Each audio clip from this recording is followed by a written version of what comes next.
a couple of those myself. But our program this evening is one where you'll have an opportunity to hear the candidates speak about their platforms and what they plan to make this region a better part of the state. Sometimes Northwest Oklahoma is overlooked, and although we don't have a lot of votes here, we certainly have a lot of people who believe in the strength of this state and the strength of this nation. And we've worked hard over the years in the agricultural sector, and now we're working in the alternative energy sectors. We have wind farms sprouting up, and also in the petroleum sector as horizontal drilling has brought new activity and new economic development in this region. Now I'd like to take the opportunity to introduce your Master of Ceremonies this evening, the Honorable Ed Sutter. So if you give him a round of applause as he approaches.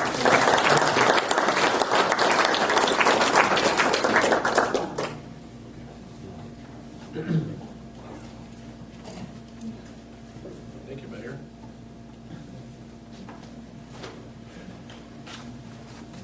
I guess we'd like to start by everybody standing, and we'll pledge the allegiance to the flag. Will you join me in the pledge? I pledge allegiance to the flag of the United States of America and to the republic for which it stands, one nation under God, indivisible, with liberty and justice for all. For our prayer this evening, y'all can be seated. We lost Lyle Snary, who was actually supposed to MC this evening. He passed away. I think his funeral's at 2 o'clock on Saturday at the United Methodist Church. Lyle has been chairman of the Republican Party, and like I said, he's emceed this for several years. The Snary family has been through a lot. If you would bow your heads for a moment of prayer, remembering the Snary family, I would appreciate it.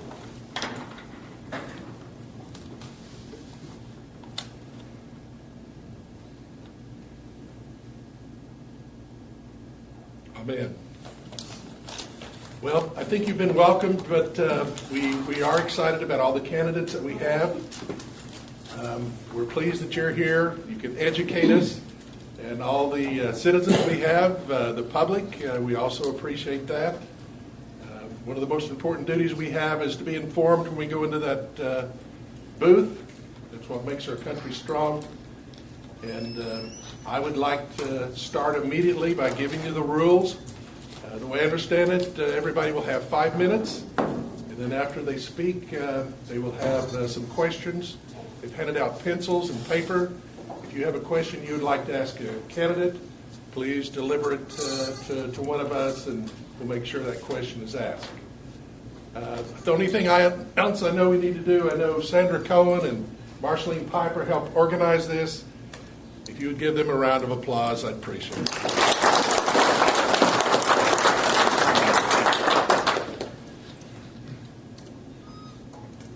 And without further instructions, I guess what we'll do is we'll start as they're listed on my piece of paper.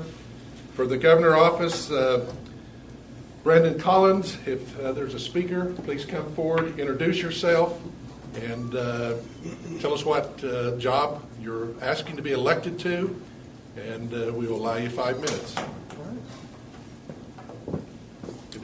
Thank you, sir. Appreciate it. Well, I guess I could start off with saying that if I worked for a federal office, I guess I could say I promised to work for someone with more rain and less wind. But with that being said, my name is Brandon Collins. I'm the Eastern Field Coordinator for Governor Fowler's re-election campaign, and I'll try to keep it short. I probably will not take 5 minutes. I do want to say thank you to Mrs. Cohen and Mrs. Piper for putting this together. We really appreciate it. Thank you for inviting us and letting us all be here tonight. Well, like I said, I'll keep it short. I just work for Governor Fowler's re-election campaign. We asked for your vote on the primary on June 24th. She does have a primary this year. She wants to keep going what she's done in the last 4 years. She's done several amazing things for our economy. Lowered our interest rate our state income tax from 7 down to 5.3. Lowered our unemployment rate. She's actually in the past 4 years, Oklahoma has raised number 4 in the nation as far as family of four per capita, as far as the income base for a family of four. It's grown Oklahoma to number 4 in the nation. And that's just with her policies working together with the state legislature, the state house, the state senate. She just wants to ask for your vote to continue to do that. I guess if there are any questions, I will be here afterwards. And if you just want to ask me the questions afterwards, I'll visit with you on a one-on-one basis. We do have some sign-up sheets outside if you'd like to volunteer out in this area or anywhere else, or if wherever you guys are from. We'd definitely love to have you. I'm actually not the normal person in this area. It's usually Jesse Mahan. But if you want to sign up, I will direct you to where you need to go, nonetheless. But again, I just thank you for letting us be here tonight, and I look forward to visiting with you afterwards. Thank you for coming.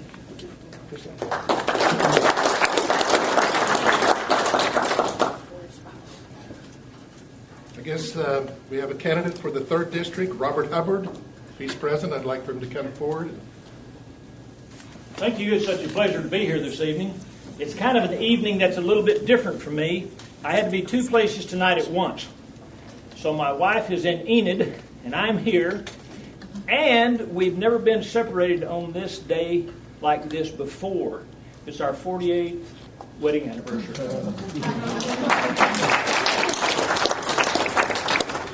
She's put up with me for a long time, and Your Honor, she just 4 years ago retired from the bench of Oklahoma County. And loved being in the judge position, and I love for her to come home and say, you don't have the black robe on, I get to speak too. There's a number of things people want to know about a candidate. One is you want to know how I stand on the Second Amendment, and it's something like this right here. I think that should answer all the questions. That is actually me. There's a photo shoot we did a year and a half ago for a Christian magazine with a Western flavor. Never dreaming I would ever use that picture, but we had a lot of fun with it, and I mean what I say. Now we'll get down to business. Most of us can say yes. Are you fed up with Washington? And that's why I'm running for your 3rd District U.S. Congressman. Our congressman ran on term limits. That was 20 years ago. He touts the Farm Bill as being almost a miracle. Well, since 2008, that Farm Bill has tripled from $300 billion to $972 billion. But he tells us that we saved $26 billion this year. When the new 2014 Farm Bill, that's off the 972, so actually it increased $345 billion. 80% of it is food stamps. 15% is supposed to go to farmers. But the Oklahoma Farm Report said 6 out of the last 12 years, insurance companies have received more money than farmers. So in 2012, I backed this up from a report from Bloomberg that said out of the 18 insurance companies in 2012 that are approved to sell crop insurance, the federal government paid 62% of the crop insurance. We've had some bad years in Oklahoma. I raised cattle. I know what it's like. I've raised horses for years. So I understand that. But I do not understand $1.4 billion given to the insurance companies for overhead and operating expenses. Just reach in our pocket, give it to them, so that those that are listening to the lobbyist can get their share. Which, by the way, our current congressman took over $744,000 last year from lobbyists to get the Farm Bill passed. These things you don't often hear about. But it is upsetting to me that our Oklahoma values, where we are entrusted to take care of each other, it's more about what Washington has to say than what we have to say. And I have a real difficult time with that. And that's why when I was asked to run, I began to do my research. So we go from that to this new Farm Bill. How many of you saw the devastating floods a couple of months ago down in Florida, Georgia, down that way? All the homes that were flooded. They said it would take $100 million to put all those people back in their homes. Part of the Farm Bill this year, ladies and gentlemen, $100 billion went to the maple syrup people. for their business. Well, look behind that. They had a lot of guys that they had shelled money out to, and so they got it back. $844,000 went to the Welch's Grape Juice Company to promote their products outside the United States.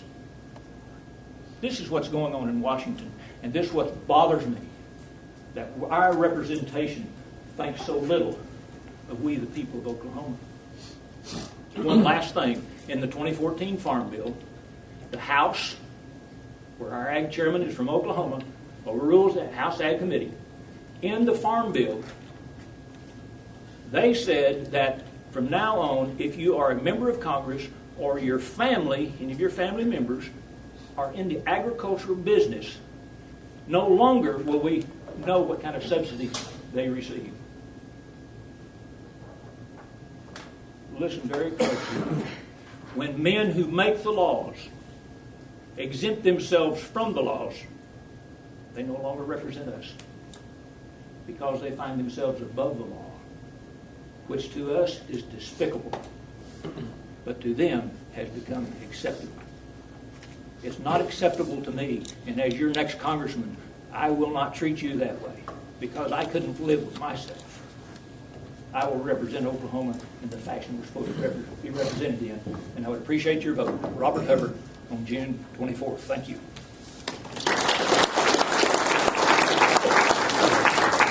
Thank you, Mr. Hubbard. Yes. A little trouble reading the writing, but Mr. Holmes, Superintendent, position, come forward, please. Good to have you with us.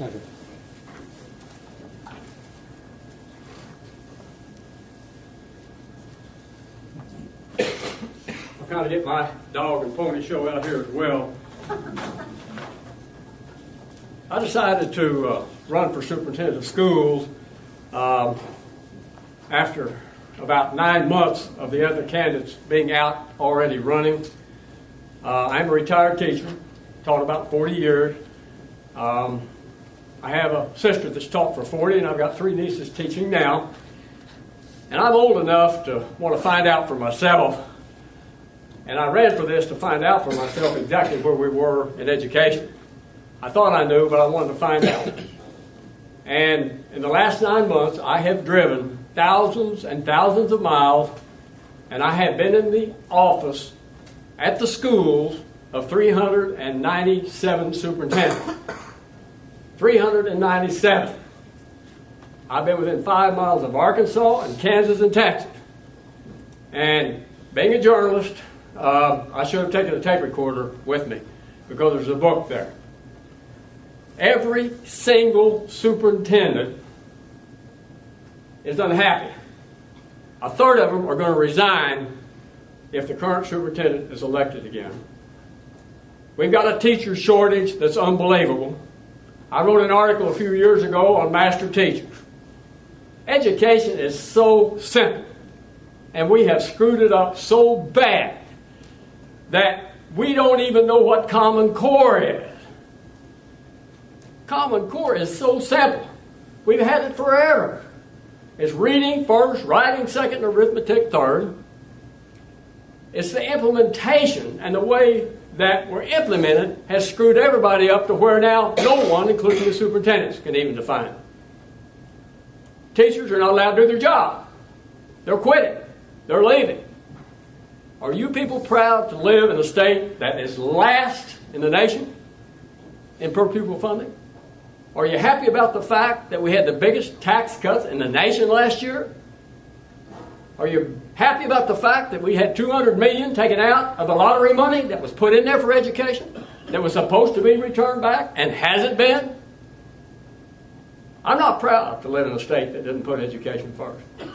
And I came out of retirement to run for this, and my good friend, President Bourne, said, "Ivan, you're crazy." He said, "If you happen to get that job, it's such a mess, it'll kill you." And I think he's probably right, because it isn't a mess. I've got a hoop here, and it's pretty simple. You've got your pupils and students here, You've got master teachers, which is what education is all about. I can teach kids to think in a tent with a master teacher, not a standardized test. At the bottom of this loop, you've got your principals and superintendents and teachers and school board members. And by the way, the school boards have lost control. They don't even have control of education anymore. And over here, you got the superintendent's office. And if you're working together and communicating and trying to solve the problem, you got a chance. But when it's an adversarial role, which it is now, there's no way that kids are going to win. I took this hoop and I was visiting with Bourne, and I go clear back to the days that Bourne ran for governor with an old broom. Sweep out the old guard. And I went over to Arkansas and bought those brooms for $1. And we put them on fence posts and homes and businesses to sweep out the old guard. And we sold those brooms. We bought them for $1 and sold them for $5, and we ran the campaign on that. And Bourne said, well, where's your broom? You can't use that again. I said, no. He said, well, what about the hoop? So I'm actually making this loop for my broom. And if I get out of the primary, you'll see these in all 77 counties everywhere. I'm running on 3 issues. The first one is to return education back to educators. And I'm talking about controlling the classroom. In Oklahoma City, we've got the worst public school system in the nation. We've got teachers, and if you're my students, I will not turn my back at a blackboard because of what will happen to them. That's the truth. We've got 58 schools in Oklahoma City with no security. And we've had teachers beaten up on a regular basis by students, even some of them in the elementary grades, and by parents. That's how bad it is. It's a crisis, people. It's a crisis. And if we don't get control of education again, and I told somebody the other day, if I get this, I will be the most sued superintendent in the country. And I've got about 10 lawyers my age that are willing to defend me for nothing. Because we've got to get back and control the classroom. We got to put teachers in charge of those classrooms. We got to have master teachers, and we got to pay them something. A kid learns in the 1st grade to read. What's magic about the 3rd grade? We all learn in the 1st grade because we had small classes, we had discipline, and those teachers taught to read, not standardized tests, 87 of them. Millions of dollars we're sending out of state to pay for standardized tests. Every superintendent says we need one test, the ACT, that's it. Education, people, is not difficult. It really isn't. But we have screwed it up and made it so difficult. We've got the governor telling us how to run education. Great. We got the legislature telling us how to run education. We got the federal government telling us how to run education. How about letting educators, for a change, help us run education? So that's my first thing that I will do if I get in there. The second platform I have is returning funding back to education. We're going to have to put the money there. And we need to put it in the 1st grade to start with and the kindergarten. The kids that we have that come to school now have all kinds of problems. 1/3 of them in Oklahoma County can't even speak English when they come to school. They come hungry. They come from broken homes. People our whole middle class is now moved into this direction. And there's no discipline. There's no education going on. And we're going to have to get back in control. Why do you think DHS is in shambles? Why are our prisons in shambles? Because we don't have any education for these people. And they weren't educated to start with. So we're in a crisis, I'm just telling you. And I feel sorry, really, for the person that gets this job. Because it's a killer. It's a killer. And it's going to take somebody 7 days a week bringing in people who know what they're doing to get us on even ground. Then the last issue that I'm running on is ALEC. And I've got a packet here about ALEC. ALEC is a national organization that's set out to replace public schools with charter schools. And that A to F fiasco was part of ALEC. And the thing I have, I don't have any problems with charter schools. But they need to pay their own way, and they need to have accountability. Our charter schools have no accountability. They're not accountable to anybody. We don't know who their teachers are. We don't know how much they're getting paid. And they've taken Choctaw Charter School, took $11 million away from public education for virtual schools online, and we don't even know whether they exist or not. Ivan, Yes. you your 5 minutes. Okay, so I've used up my 5 minutes, so I'll close with that. This is a drill. I take it everywhere with me. I turned to our superintendent and he said, "What is this?" And she said, "It's a drill. I'm a dentist." And I said, "I'm an educator. You, as a dentist or an educator, I'm going to be as an educator or dentist. I'll drill your teeth for nothing at the back of the room. Okay? But I'm not responsible for how good a dentist I am, just like you're not responsible for running education. And people, I don't want a dentist, I want an educator running the education system." Thank you.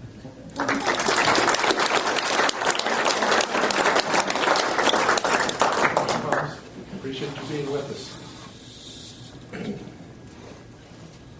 Next category is district judges, and Mike Stake will be our first speaker.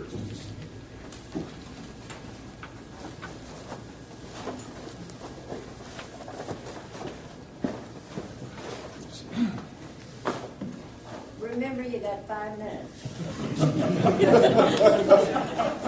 Ladies and gentlemen, my name is Mike Stake.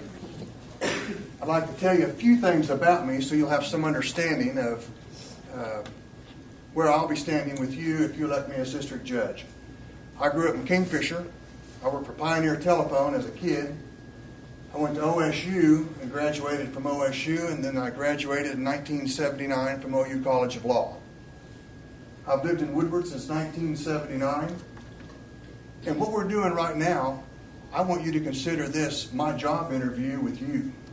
I want you to consider, as district judge, someone who's been a full-time lawyer, someone who's had jury trial experience in Woodward County and Woods County and other counties. I want you to consider the hours of work that I put in. I show up at my office at roughly 7:30 every morning. I rarely eat lunch. I rarely eat breakfast. You wouldn't know by my waistline. I work until 6 o'clock every night. On Saturdays, I work 3 hours a day. On Sunday after church, Carol gets to, by the way, my wife Carol is here with me, and I apologize for not introducing you to her. On Sundays, I work 2 or 3 hours a day. Why is that? I've got a very vibrant practice. I take care of my clients. If you elect me as judge, candidates for judicial office cannot promise but two things: fair and impartial justice. Somebody asked me the other day where I stood on a certain position, and I said, you want the judge to be fair and impartial whether you're the victim or whether you're the bad guy. And that's what judges are supposed to do. The district judge, a lot of people do not understand this, is not in competition with the associate district judge. This is a 5-county race: Woodward, Woods, Dewey, Major, and Alfalfa. A lot of the public does not understand that the role of the district judge has nothing to do with the associate district judge. In every courthouse, there is a room set aside for the district judge, who generally travels that circuit twice a month. The district judges are in charge primarily of criminal cases that are felony jury trials and cases that are in excess of $10,000. If you elect me as district judge, just take a look back over my work history to understand how hard I'll work as a judge. I don't think it's a 9-to-5 job. That's not how I've practiced the last 5 years, and that's not how I intend to do it. The last 20 years, I've had a radio show at Q102, a local radio station in Woodward, where I've dispensed free legal advice. It's a public service announcement. I think that everybody is entitled to legal services. And I think you are entitled to the best candidate. That would be, in my humble opinion, me as district judge. On June 24, I hope you'll consider me as your district judge. Thank you.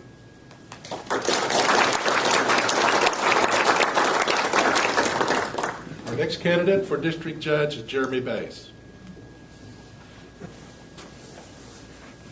Hello, my name is Jeremy Bays. I'm running for district judge in the 5-county area, which is part of this district. I grew up in Alva, Oklahoma. I went to school here. I was a gold bug. I graduated high school here. I went to Northwestern and graduated from Northwestern here. I went to OCU Law School. I graduated in 2000. Since then, I have practiced law in downtown Alva with my father, Larry Bays. That's been 14 years, about 15 years. In 1990, I started running some cows, and I've grown wheat, plant alfalfa, deal with all the crop insurance things that one of these fellows was talking about. I've served on the volunteer fire department in Tacoma since, for 19 or 20 years.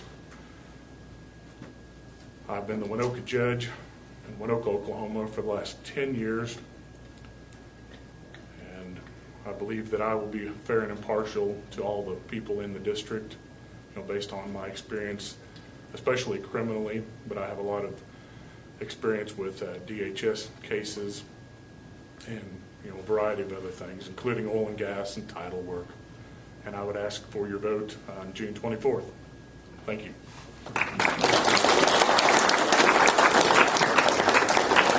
Our final candidate for district judge is Justin Eilers.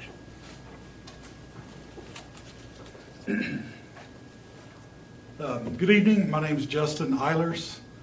I'm one of your candidates for district judge this year. Again, Mr. Stake framed the issues quite nicely. The district judge does cover Woodward, Woods, Alfalfa Major, and Dewey County. A little bit about myself. A lot of this is going to be on the back of my card that's available. But I was born and raised in Moreland, Oklahoma. That's where I live now. I live on the family farm there. My wife is in the back with our youngest of 4 children, Julie and Eva.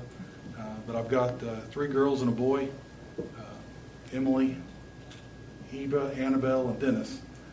But a little bit about myself. Again, born and raised in Moreland, Oklahoma. I went to college at Oklahoma State University. Between undergrad and law school, I married Julie, and that was about 13 years ago on the 25th of May. Went to law school at University of Oklahoma College of Law. I graduated from there in 2004. From 2004 to 2007, I practiced in Oklahoma City. What I did there was complex litigation involving medical malpractice defense. I represented doctors, hospitals, and nurses when they were sued by plaintiffs. I got to travel all over the United States, do depositions, handle the case from start to finish, and got a lot of good civil experience at that time. But I'm a Northwest Oklahoma boy, born and bred. I wanted to move back here. I wanted to move back to Moreland. My wife and I decided to make that move. So she quit her job at Chesapeake. I quit my job at the firm downtown. And we moved back to Moreland, started remodeling a farmhouse. After about a month, I determined, wow, I don't have my law firm up and running, and the money's not going to come in immediately. So I decided it was time to go ahead and start my practice. I started that in June of 2007.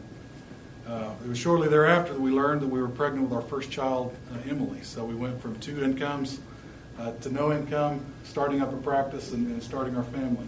That was 2007. Since that time, I've had an active private practice in Woodward. I've been a solo practitioner. It's just me. Also, in addition to my solo practice, I'm the municipal judge for the city of Woodward. We have court once a week, every Tuesday. I had to leave court about 4:45 in Woodward. Went and picked up my wife and child back there and made it up here in time to see you fine folks. And then 2 days a week, in addition to my private practice and municipal judge, I go down to Dewey County, Tologa, Oklahoma. And I'm their assistant DA down there prosecuting crimes. So that's my legal experience. That's my legal background. I would suggest to you ladies and gentlemen that there's some qualities that are on the front of this card. Mr. Stake mentioned fairness and impartiality. I've got honesty, integrity, impartiality, fairness, patience, and professionalism listed on the front of the card. Why is that important? That's important to me for 2 reasons. One, I believe they apply to me. One, I believe I possess those qualities. But you guys, a lot of you I haven't met. Some of you I have. I don't want you to take my word for it. I want you to call and ask anyone in the Woodward-Moreland area that you know or anywhere else about Justin Eilers. Ask them what kind of person I am. Ask them what kind of qualities that I've exhibited since I've been an adult, or even before that, since when I was a child. Got nothing to hide there. But you ask about me and ask up about me. I would ask you to do the same about my opponents as well. Just make sure that whomever you vote for, whomever that is, that they possess those qualities, because the second reason they're important, ladies and gentlemen, is because those are the qualities that are listed in the Judicial Code of Ethics. Those are the qualities that the Judicial Code want in a judge. So whoever you vote for needs to possess those qualities, but I'd ask that you vote for me on June 24th. Thank you.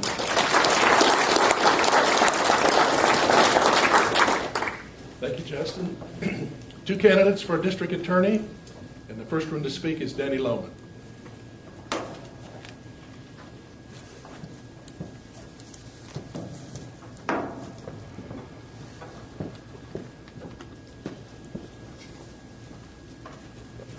Well, I'd like to thank everybody for coming out tonight.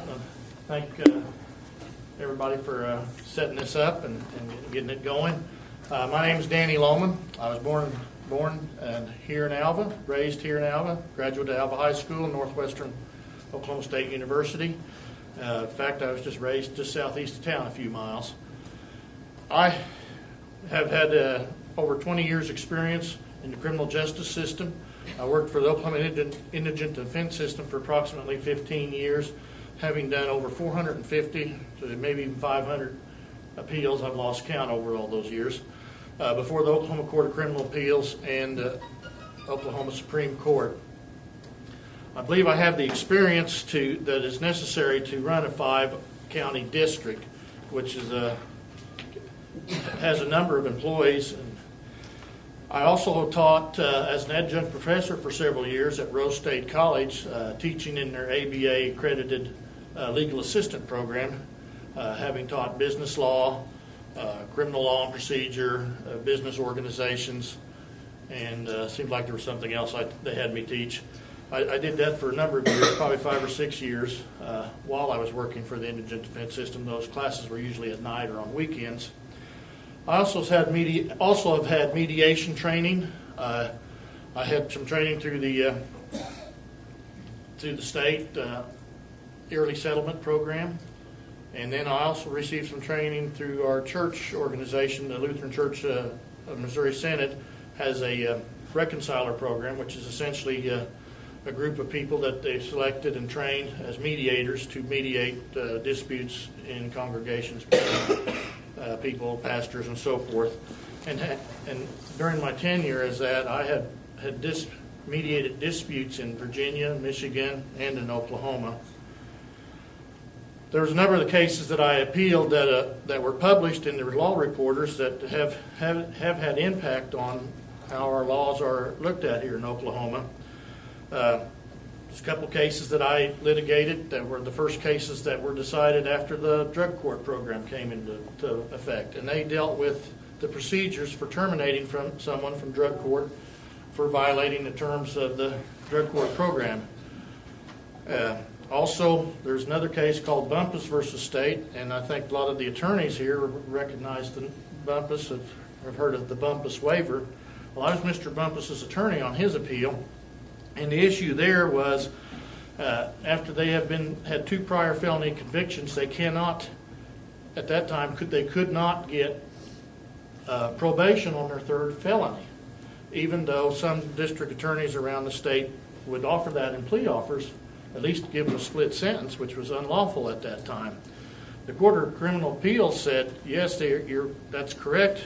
He wasn't entitled to a suspended sentence, and basically ruled that whatever the amount, the sentence that was suspended would be the sentence he'd have to serve. After that, the legislature modified the law, allowing district attorneys to do the Bumpus waivers, as we call them, and that is one of the tools that district attorneys use, even in District 26. When I was a prosecutor, and I prosecuted for a little over 4 years, I utilized those too. Those should be done on a case-by-case basis, and only certain circumstances should that be allowed. And under no circumstances should violent offenders be able to utilize that to get a suspended sentence. I think we need to protect the public and make sure that violent offenders are prosecuted to the full extent of the law. And one of the issues we have in this district, and probably nationwide, that is critical, is the drug usage.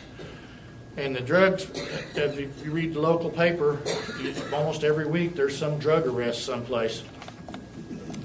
And I think we need to crack down on the drugs because those lead to other crimes. They lead to robberies and burglaries and thefts and different things for people who are supporting those.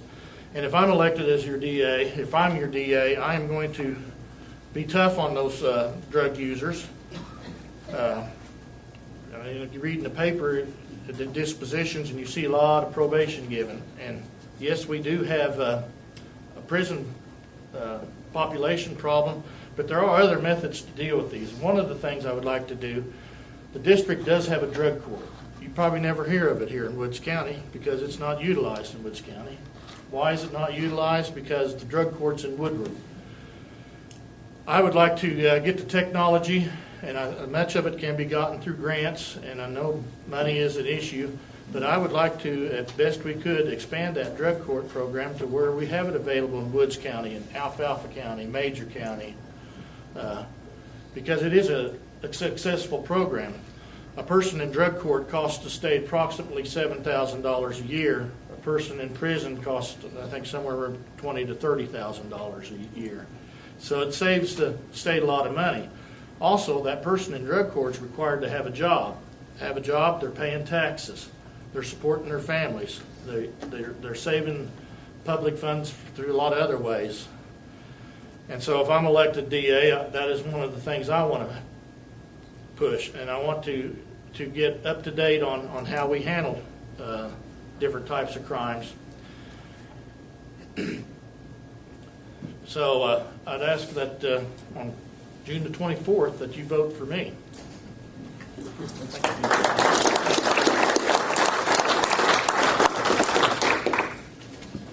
Our second candidate for district attorney is Chris Boring. Thank you, Mr. Sutter. And first of all, I'd like to thank all you guys for being out here today, and I'd like to thank Mrs. Piper and Ms. Cohen for also inviting us out here to get to know all these folks that are here. This is an important election year. We've got district judges, we've got superintendents, we've got DAs, we've got governors, we've got everybody out there. So I encourage you all to get out there and meet your candidates and make an informed decision. My name is Chris Boring, and I am running for district attorney. As you've heard, we've got a 5-county district from the district judges. We have the same district. I believe that your district attorney needs to be available in each one of those counties.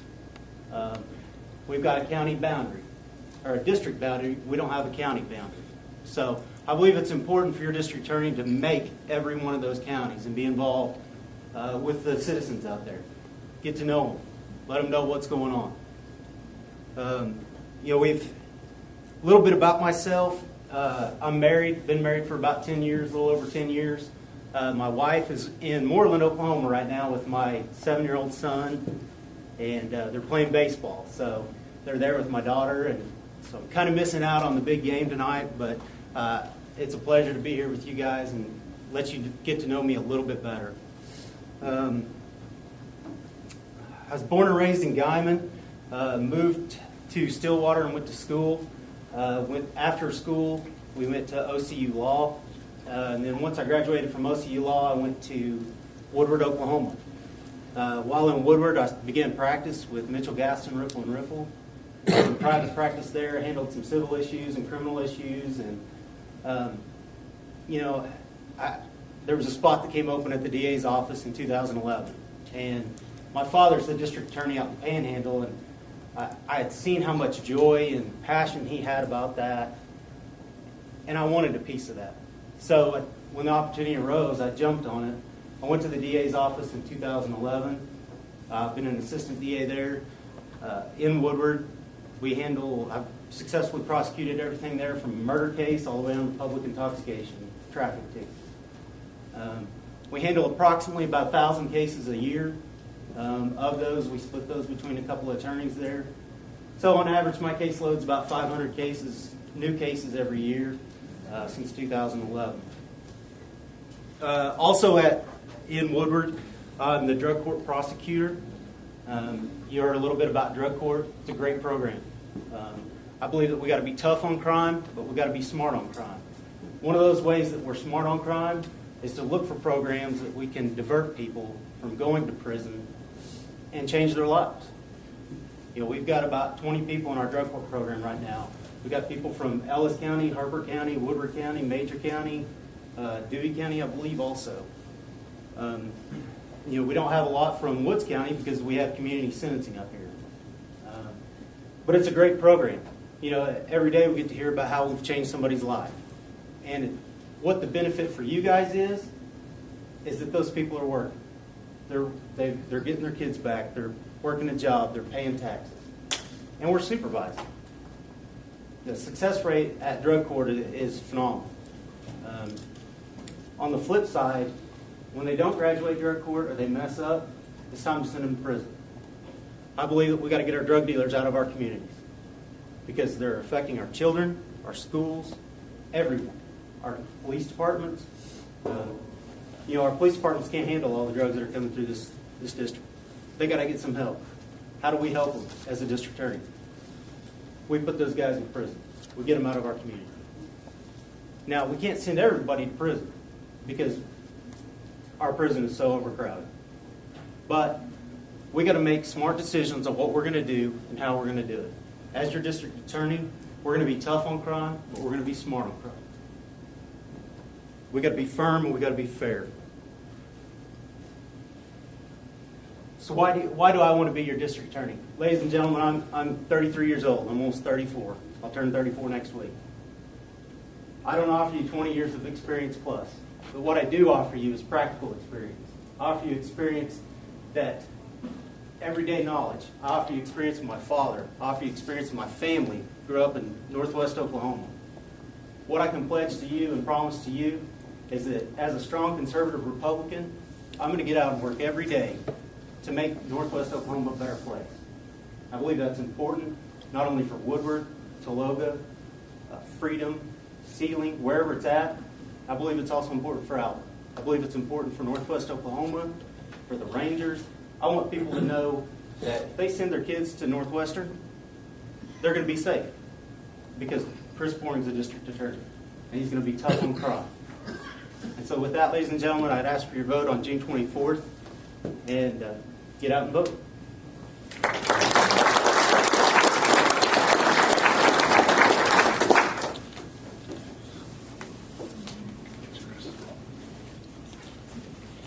Our next race is for County Commissioner, District Number 3, and our first candidate is John Smiley.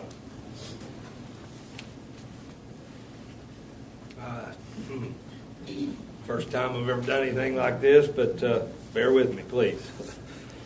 I'm running for County Commissioner. My name's John Smiley. Born in Alva, raised in Winoka. Worked for Litzenberger Construction last 13 years. Been in the dirt business all my life. My parents had heavy equipment. I'm the fire chief at Winoka. That's part of that is managing the men at these fires. Could get pretty dangerous.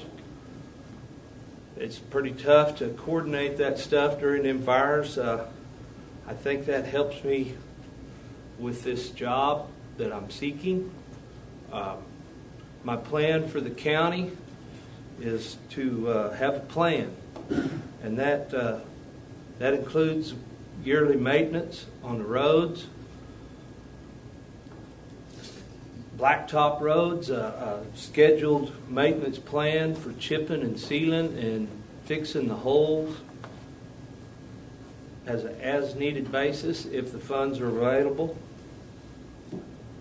Promoting economic development will be a main interest for me.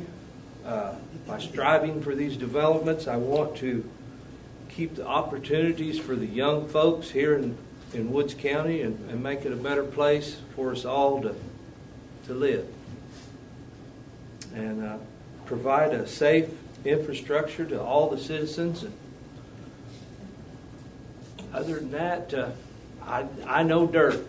That's what I do for a living, and I know the roads ain't everything, but I know how to manage a budget. Being on the fire department, I'm the fire chief, like I said. Firefighters Association up here with all the fire chiefs, so I operate off the county general fund, so I know how the budget process works. I think that there's enough quality people up there in the courthouse that I just need to help them make decisions. And I think if you guys vote for me, we have a good future. Thank you all.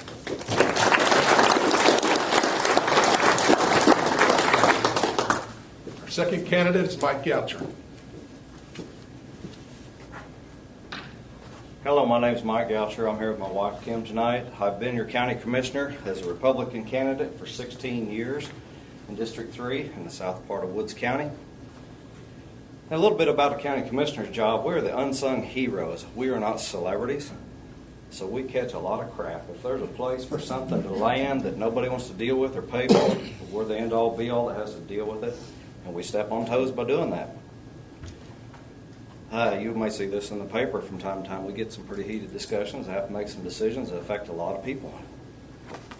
We are not federally recognized as first responders, even though as county employees we all have to go through NIMS training, because a lot of times we may stumble upon an accident or be the first on the scene or have to work with the Rural Fire Association, the OHP, city police, sheriff's department, whoever happens to be there, ambulance, whatever. It doesn't matter if we're working with BNSF, police. We've had several derailments, train collisions here lately. We're involved in all kinds of this stuff. The commissioners are the governing body of the county government. 90% of our job, I'm going to say, is as a CEO or CFO. 10% of it is dirt and roads. I mean, we deal with finances, policies, insurance, with health insurance for our employees, property insurance, workers' comp, and we deal with all the departments that are working out of the budgeted account throughout the courthouse. And it takes a very concerted effort amongst all of our officers to make this thing stay afloat every year. And we all work together. We can agree to disagree, and we get her done. We each have to make choices as county commissioners.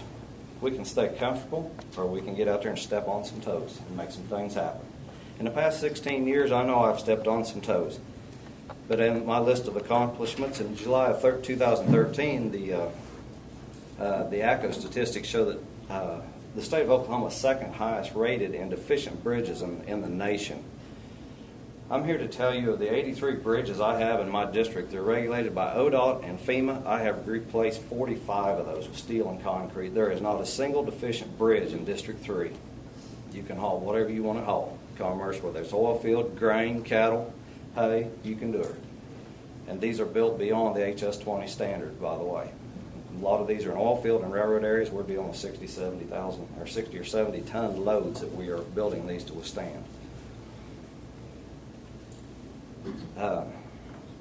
We have just built a 55-foot bridge 2 miles east of Avard. It is using crosstown I-40 beams. I know you've heard Mary Fowler talk about this in the years past on repurposing these to the counties. That is a bridge that was getting ready to, it was one of the deficient ones that needed out. It is now out of the system. It's open for public travel. We have chip sealed and overlaid every asphalt street and road in District 3. In the small towns out in the rural areas, starting June 9 of this year, we have offloaded 4,000 tons of rocks from the Avard Rail facility. We're going to chip and seal the Allen Blacktop from Winoka to the county line. It's a 25-mile stretch at the price of $500,000. This fall, the ODOT has awarded us a $3.2 million project on Craig Road, beginning at Highway 281 going west for 6 miles to service the gas plants and any public that travels there. That will be a hot mix road with contractors doing all the work. My employees will not be involved in it. We will build a 50-foot bridge at the east end of it to cheapen up the project. The next paving project is going to have to be dealt with is County Road 500 on the east side of the county near Tacoma, because of the increased oil and gas traffic that is over there has literally destroyed that road. Horizontal drilling has been great for Woods County. Every one of us in here has seen some good out of the thing. The problem is it takes approximately 2,000 loaded trucks to service a horizontal drilling well from start to completion and finish and have it up and running. That includes everything that has to do with it. That equates to about 80 to 100 years of farm and agriculture traffic off a quarter section of ground. So as you can tell, our roads are diminishing at a very high rate of speed whenever we have that kind of traffic on them. There are no grants for county roads or bridges. We have to dig that money up ourselves and find it, just like you balance your personal checkbook. Small towns work under different statutes. Yes, they may receive grants for county or for bridges and roads. I have helped numerous small communities throughout this county. In the last 15 years, I've been a board member of the Economic Development Authority of Beaver. During that time, I have brought back in excess of $3 million that's came to Woods County as a whole. It's went to every small town. The county does not get any of this to speak of other than the rural fire department. They've received 3 fire trucks off of this in the past. We've done water and sewer improvements, gas lines for small towns, storm shelters, housing, RV parks, storage sheds, fire stations, fire trucks, RO plant at Winoka, mowing tractors, mowers, trash trucks, and police cars. That is just to name a few. The list is very extensive on that thing. And in the very near future, we're getting ready to put in 2 new fire hydrants in the conjunction with the city of Alva, hooking onto their main line at Highway 45 and 281 Junction, and again at Alley and Blacktop and County Road 430 down in the southern part of the county.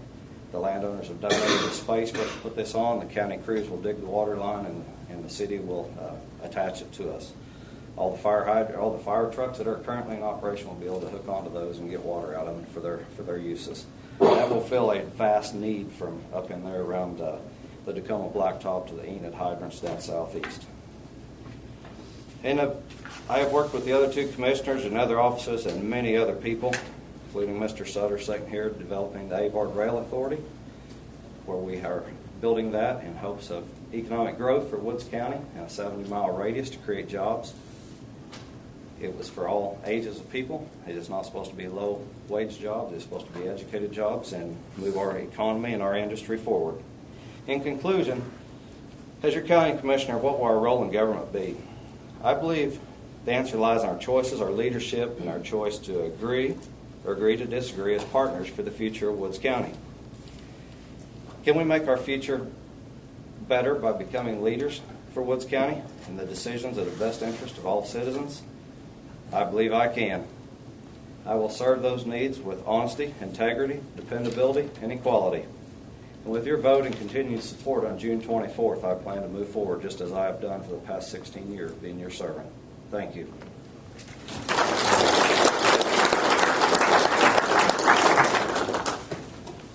Our third candidate for county commissioner is John Fuqua. Hello. I'd like to start out by thanking the organizers of the Meet the Candidates for giving me the opportunity to present my views on being county commissioner. My name is John Fuqua. I'm 53 years old. I'm a lifelong resident of District 3.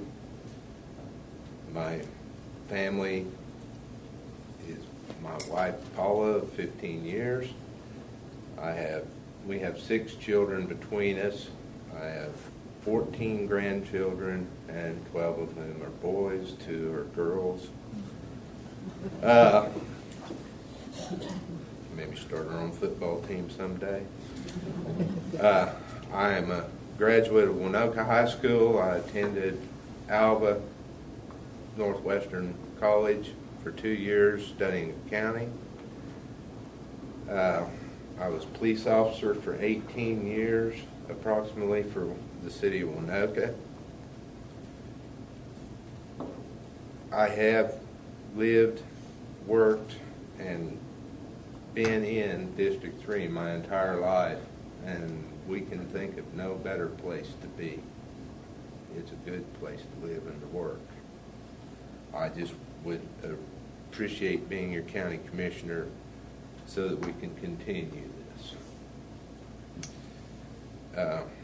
I operate 3 businesses: a fence building company, a welding company, a heavy equipment company, all of which I and my wife manage, operate, chief cook, and bottle washers. But through good management and hard work practices, we have no debt. since 2000 and do understand budgets, and I do understand how to manage equipment and men. First job of a county commissioner, in my opinion, and I know that some folks would disagree with me, but the first job is roads. I know the budget is important, and without money, the roads do not get fixed. And that budget is vital. But grading roads seems to have become a lost art in our district. I would like to bring that back to where it should be and keep the roads in good condition so that the services and goods can get where they need to be without beating their vehicles to death. And by services, I mean your fire, your ambulance, your law enforcement, and the businesses, the folks that conduct business in our district. You need to be able to get down the road without your vehicle falling apart because the road's too rough.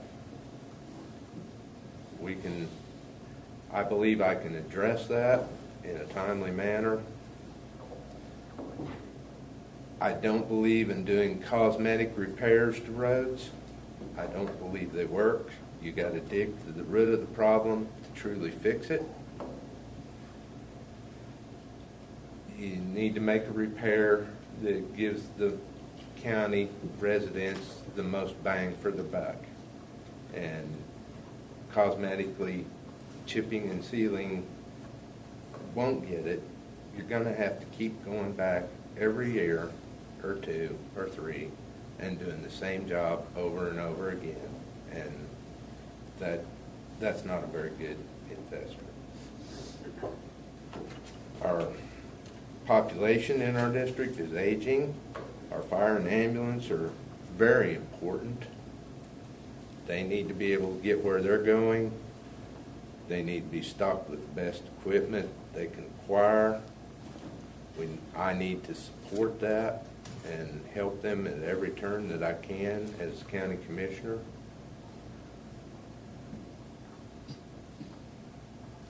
Budget, we'll study that.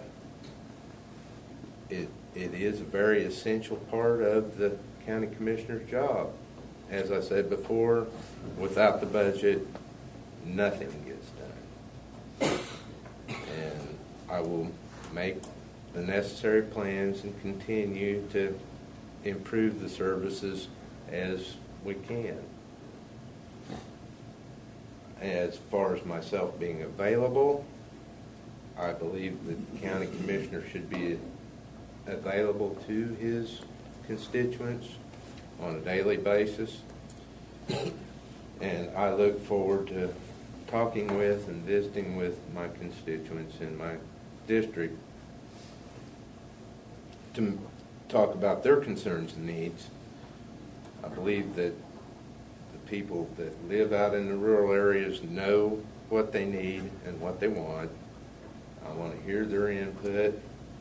I want to discuss it with them, how their ideas may be accomplished, and getting their opinions will be a high priority in my opinion. Other than that, I would appreciate your vote come November 4th. Thank you.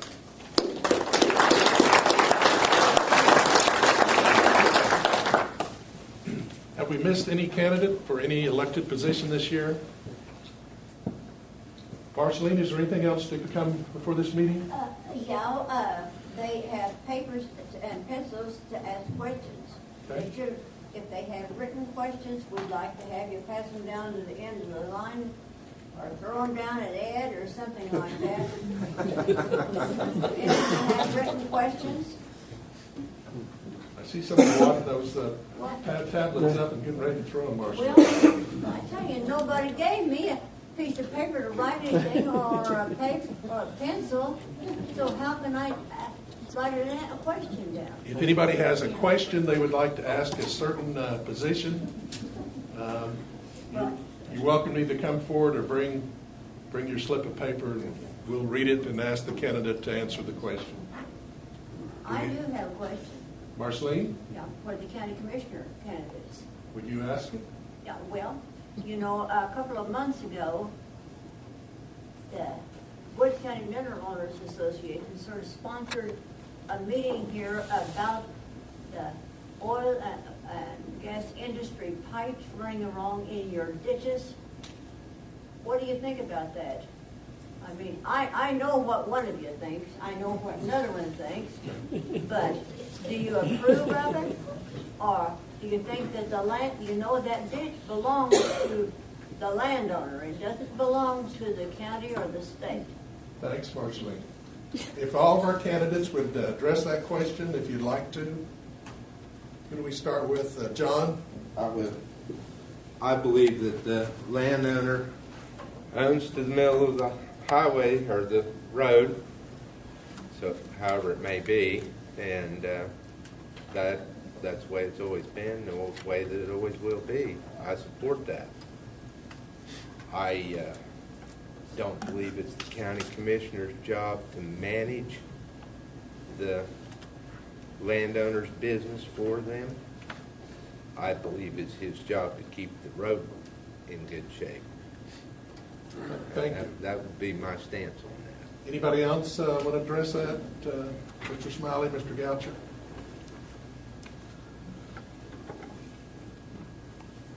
It's a touchy issue. Got to take care of them oil companies. That's what's got us where we are. I understand that easement is the property owner to the middle of the road, but who are they going to call when there is a problem with that water line? They're going to call that county, not that landowner, not each individual landowner. So that's kind of a touchy issue with me. I would have to do a little more investigating on that before I went too far out on a limb, I think. Would be my answer there. Thank you, Mr. Smiley. Mr. Goucher? Yes, sir. Thank you. Thanks for asking, Marceline. Good question. Let's say statutes, we're governed to take care of the road, the right-of-way easement for public safety, for the passage of vehicles, safely for everybody. Years ago, the temporary water lines were cutting our roads. We were getting phone calls in the middle of the night from our voters, people we didn't even know, because XYZ company pulled their little poly line out of the road, left a ditch, knocked the wheel off your car. Can't find them. We don't know who they were, but everybody knew who the county commissioner was. So guess who caught all the flack on that one? We don't want to take the money from anybody. We're not trying to make any money off of anybody. Yes, we do acknowledge that you all own it to the center of the road if you're a landowner. So we have to have the say-so for the motoring public safety as to what goes in that right-of-way, whether it's a temporary water line. We would prefer to be out on the side of your fence on your property, but I know each one of y'all, a new 5-wire barbed wire fence doesn't want a whole herd of them little fellas crawling over the fence, cutting your fence, going through your new wheat, your alfalfa, and everything else. So we think we're probably doing you a favor by letting it lie on our side of the road, or our side of the fence. We're not making any money off this thing whatsoever. There, as you and I have discussed, and Mr. Bays and I have discussed, there are some conflicts with this statute and what we are told to govern and do. Those issues need worked out as a solution for landowners, the public, and the county all as a whole. That's the best answer I can give you today, because I don't have any firmer than right there. Thank you, Mr. Goucher.